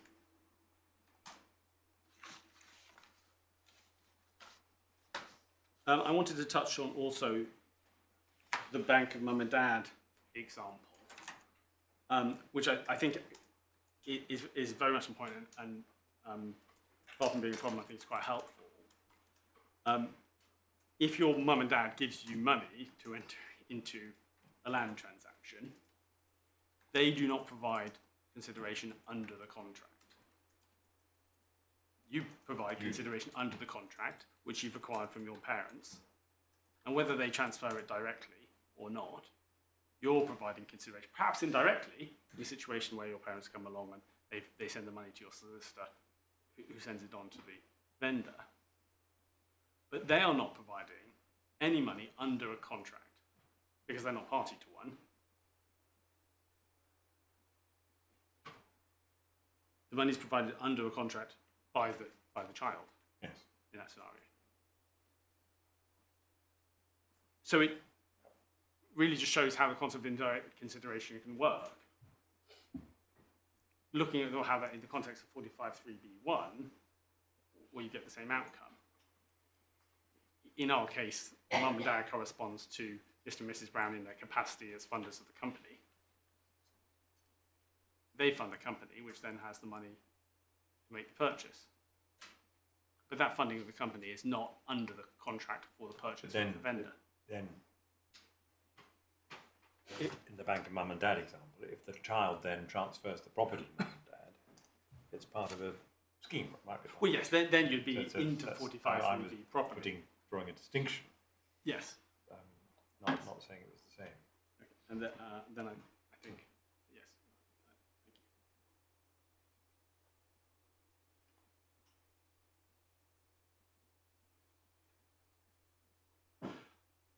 Thank you. I just wanted to pick up on a small point that was mentioned in regards to the operation of Section 45. It was implied by my learned friend that the secondary contract into which Mr. and Mrs. Brown are deemed to engage by Section 45 is with Mr. Han. Actually, Section 45 doesn't specify a vendor. So, query whether that's right, but I'm not saying it's particularly relevant.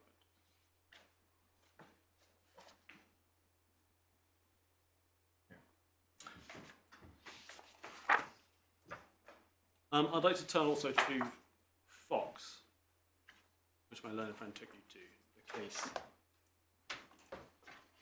at page 591 of the plan. Sorry, where are we going? Fox. Fox.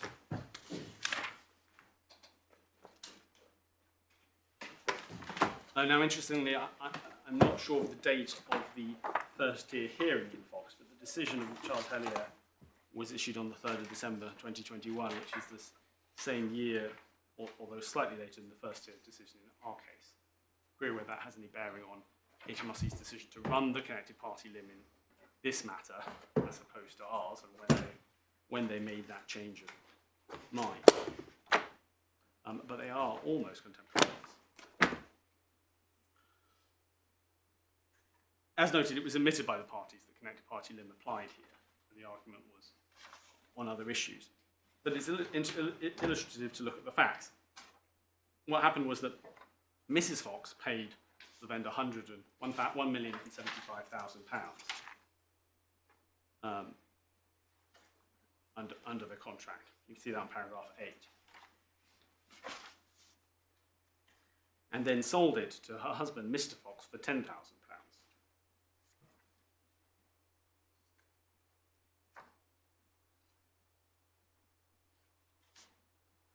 Now, the clear operation of Section 45, it's very simple here.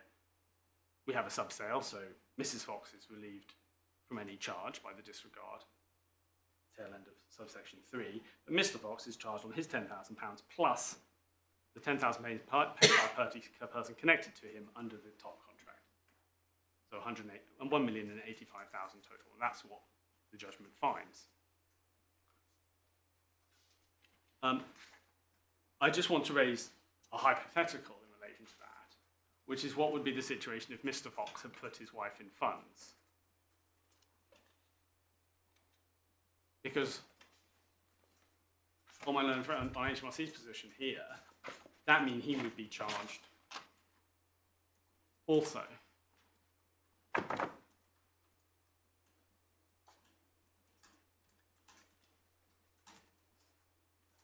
On that basis. Maybe it makes no difference. But it's an illustration, I think, of how this provision is supposed to work. Simply applying the connected party limit.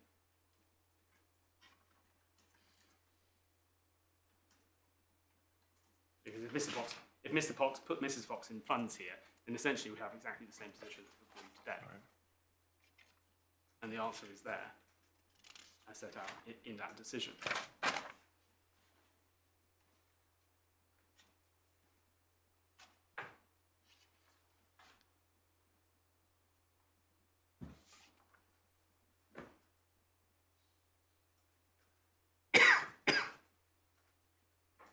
He did put it, paragraph 11 and 12, there was a mortgage of 913 plus thousand.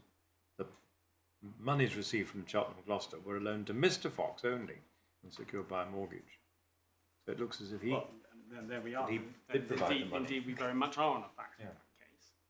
And essentially, pursuant to my submissions, the answer is it has dealt with there, not. There's no need to bloat the concept of indirectly into an anti-avoidance provision, because this is how it should work. Right.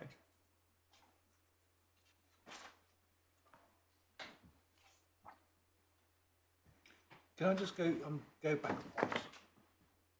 You made the point that Section 45 doesn't specify a vendor.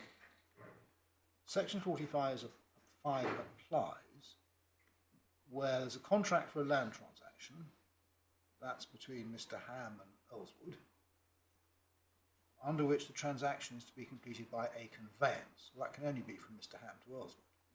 Yes.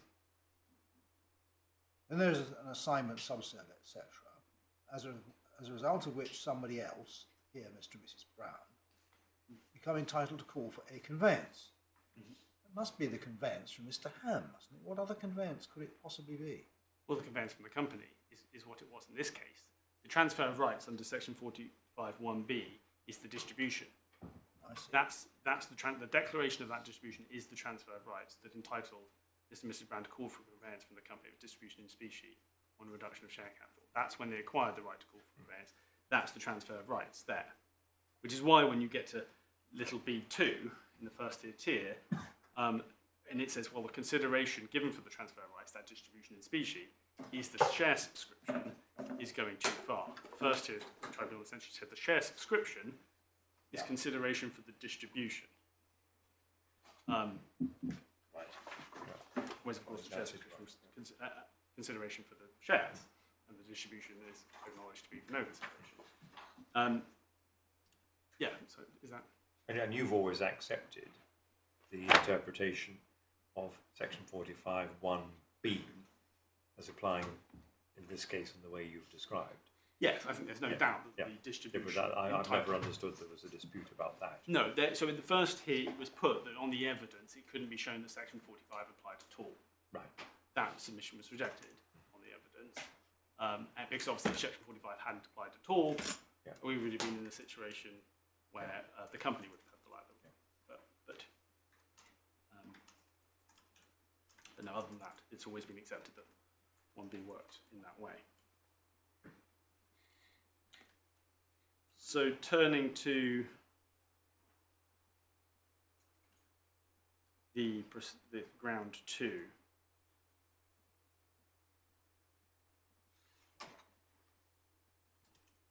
Forgive me.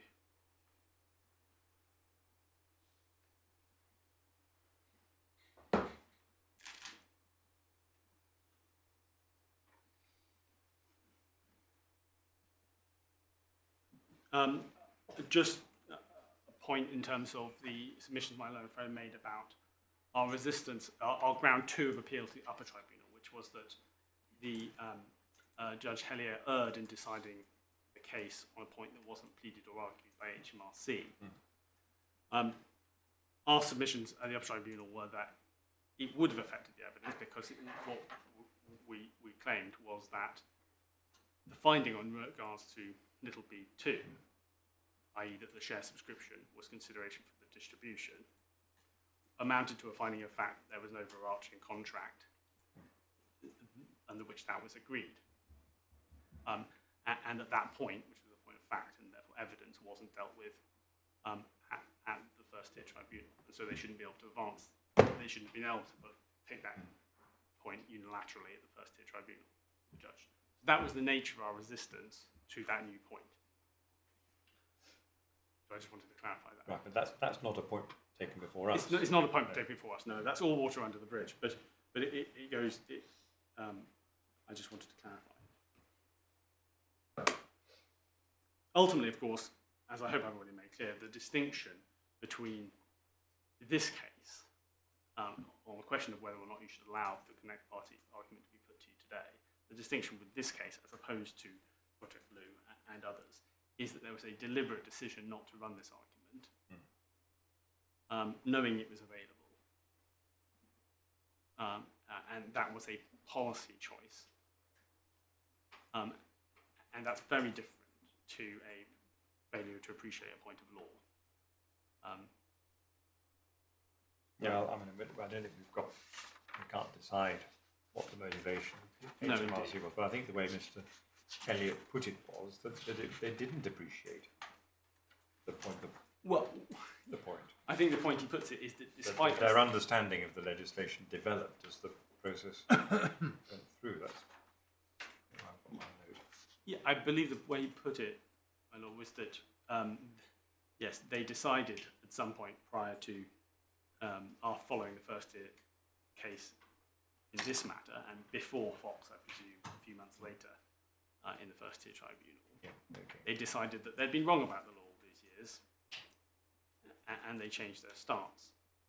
I certainly question the credibility of that in this instance, where the point had been repeatedly pointed out to them in first tier decisions for many years, and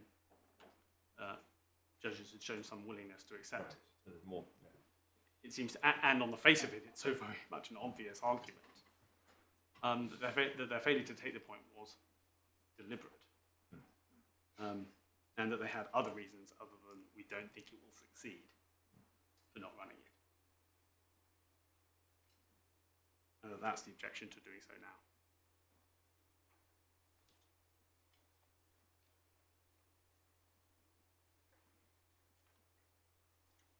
There was much discussion and many submissions on the question of how HMRC should know about the details of a transaction, and therefore how they should know whether to issue a determination in respect of 75A or 45. The answer, of course, goes to their extensive information powers and the provisions that allow them to issue a discovery assessment where there's no SDLT return for 20 years. So, as with any tax, if taxpayers don't file the proper returns, they open themselves up to inquiries, penalties, and interest in the normal way. it's not a reason to undermine the wording of paragraph 25 and the clear purpose and restricted But scope of paragraph again, 25 we're not to say this is difficult for HMRC to determine the facts. we're not fact finding, but it seems from what we've been told, and indeed the letter to the company, which does refer to the fact that a return had been made by the company, and the fact that the land registry, after all this effort to avoid stamp duty, records Mr. and Mrs. Brown buying the property and the price is 955. At that stage, HMRC may not have known anything about the scheme that had been going on. They may have done, they may not. But aren't they entitled on that information to issue determination at that stage on the basis of there's been a sale, this is a price, this is the land registry registered in your client's name with the price on it. That's the determination. Yeah, absolutely they are, and that's what they did. Yes. The question is if they want to invoke a charge on a notional transaction on the 75A, should they need to investigate that and issue a determination for that charge on that land transaction, either in the alternative or separately? And there's nothing stopping them doing so. And they have plenty of access to information, as I say, long periods of time in which they can issue a discovery assessment. But that's certainly nothing stopping them doing so. They've got powers. But why does their decision not to issue a different determination based precisely on Section 75A preclude them from relying on Section 75A should they need to now on the basis of the open-ended determination they did issue? And that's where you've got to be. You've got to be able to say they're precluded from relying. Yes, I'm saying the scope of the liability is on the Section 45 liability, and it doesn't extend. So they have not issued an assessment, a determination in respect of 75A liability. So they can't come to the tribunal and enforce their determination under Section 75A. So maybe the determination letter isn't specific at all. It simply fixes the sum of money, which I think you accept the sum of money due under Section 75A or Section 45 is the same figure. Well, as the first year found, indeed the 75A liability was larger. Yeah. Because when you look at the scheme transactions, you ask, well, what was the largest amount paid by Mr. and Mrs. Brown under the scheme transaction? One of the scheme transactions was the share subscription. Yeah. And so that's a larger amount. So there are a number of, that takes us to the question which my learned friend seemed at times to admit that in some scenarios it may be necessary to issue separate determinations where there were, so he acknowledges that in some scenarios it may be necessary to issue separate determinations to make that clear, but says that this isn't one of them. Well, that seems to concede the legal point that a determination must be made in respect of a specific land transaction. And his argument is in fact one on the facts, that this land transaction covered both Section 40, this determination covered both Section 45 liability and the 75A liability on the transaction. Well, the problem with that submission is it's not what the first tier tribunal found. Yeah. Okay. And that's in their judgment, and that is based largely not on documents after the determination was made, but on the covering letter to it and previous correspondence. I'll leave it to you on the question of whether later correspondence can inform the previous intent and scope of the determination itself, and can inform the factual position as to the intent of the parties then. But the first tier tribunal has decided this point, that the determination did not refer to the 75A notional transaction, it referred to the Section 45A transaction, and clearly that was understood. And so, if it's possible in some scenarios for this to be necessary, why not here?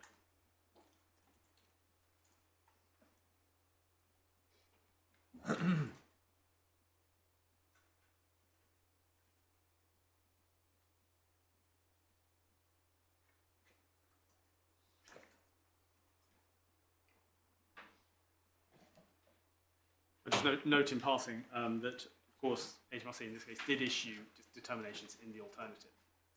One in respect of Section 45A on Mr. and Mrs. Brown, the other on the company. Yes. That was on the basis they didn't know whether a Section 45 sum sale had been successfully completed. So they took the decision to protect their position and their lack of evidence by issuing multiple determinations in the alternative. the later one was obviously the company one was withdrawn, but they got more facts. It was agreed that. So that illustrates actually how this can work very, very sensibly.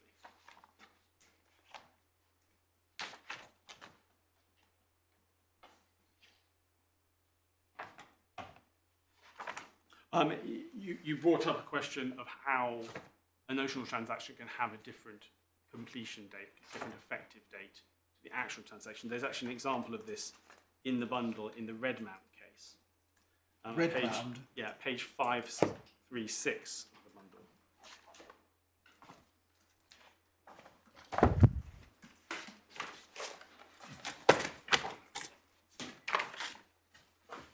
So this was a scheme, it was an option scheme, sub-sale option scheme, where you had a top contract and then the actual purchaser, the one who wanted the property, was the middle party, B. But they granted an option to C. In fact, they granted an agreement for an option to C. They completed that agreement for an option at the same time as the top contract was completed, thereby granting C an option. But an option that was only exercisable in 20 odd years later. And the claim was that, well, that option is one of the scheme transactions. It doesn't complete for a long time. And so 75A, liability is deferred for a long time. Right. So you can see that argument being put there, sub-para 4 of para 7 at the top of 356. No, 351 to 536. Now, It must be 5, because Redmount starts at 501. You said 356? sorry, 536. And what? Forgive me, did I?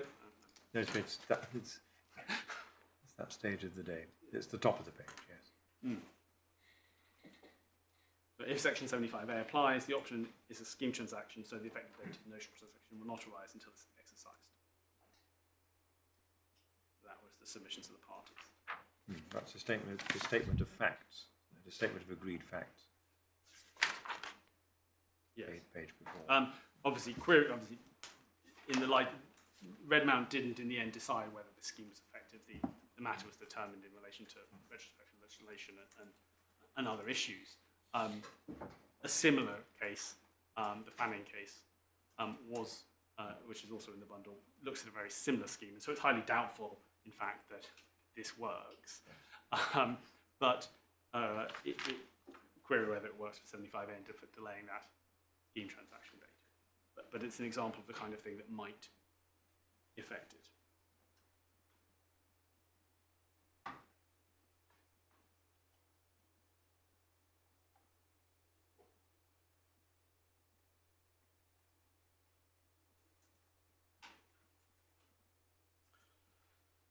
Turning finally to my friend's submissions on Project Blue, he suggests that the decision on the procedural issue in Project Blue supports a case that there should be a single procedural step in relation to any substantive transaction. That's obviously arguing from his conclusion to the answer and disregards the differences in the legislation that the Supreme Court was looking at and that you're looking at here, paragraph 25. He also says that the determination is deemed to be a self-assessment and therefore should be treated in the same way. I'm not sure I entirely follow this. I think he took us to the provision, and it said that for the enforcement purposes, Indeed. the self-assessment is the same as the determination. Yes, and enforcement purposes being the limited one set out there in subsection 2 of paragraph 26. So they don't get you into the entire inquiry regime. All the determination does is act as a placeholder for the revenue. Yes, it's the starting gun. And the taxpayer can then issue an inquiry which takes its place. That can be inquired into, and the scope of that expanded. Yeah. But there's no reason to see in that deeming a reason why a determination should be interpreted as not relating to the land transaction, but to a substantial purchase or acquisition. But in practical terms, I would have thought that if the acquirer doesn't put in a land transaction return, there's nothing that HMRC can inquire into. It can only inquire into a land transaction return. So the first step must be to make a determination, mustn't it? Well, the determination is one tool in the arsenal. Yeah, I mean, it may well have all sorts of investigatory powers, but the right to inquire, open an inquiry, is an inquiry into something, and that something is a land transaction return, isn't it? Indeed, yes. So if the taxpayer hasn't put in a land transaction return, somehow or another, one has got to be created, and that's what the determination does. Indeed. But of course, if that doesn't, or if HMRC make a determination and they guess low, right? They say, we see this, you haven't submitted a return, here's a determination, and they later realise that they've under-assessed. They have the assessment machinery in Part 5 of Schedule 10, Yeah. which allows them to make discovery assessments for some time. Yeah. So it's not the case that without a determination, they can't get their tax. They've got extensive powers, even where there's not an inquiry, to request information and essentially launch an informal inquiry into a state of affairs. And they can, the determination is really, in many ways, just an alternative, a placeholder, as opposed to using the assessment machinery. And the assessment machinery gives them longer time limits where no return's being delivered as well. So it's simply misportraying the system here to suggest that issuing a determination without all the information somehow hobbles their ability to collect the right amount of tax. They have many tools for this job. This is just one to say, we're kicking the ball back at your court. You can, you know, and indeed it's probably designed primarily for very simple situations where someone just hasn't filed a return for their land transaction and they bought a property. Where there's more complicated facts, the assessment procedures may be more appropriate. That's a matter for them.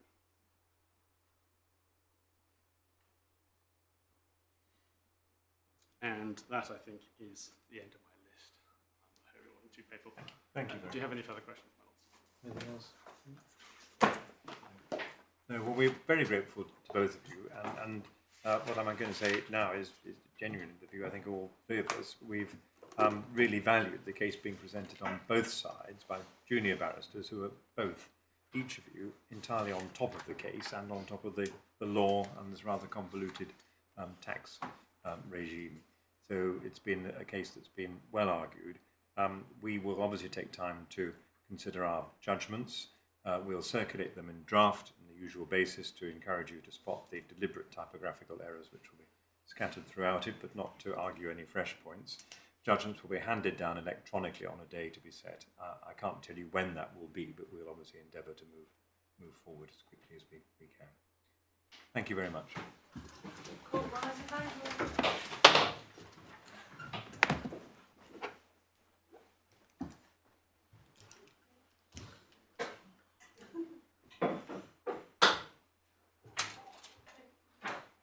For that green light.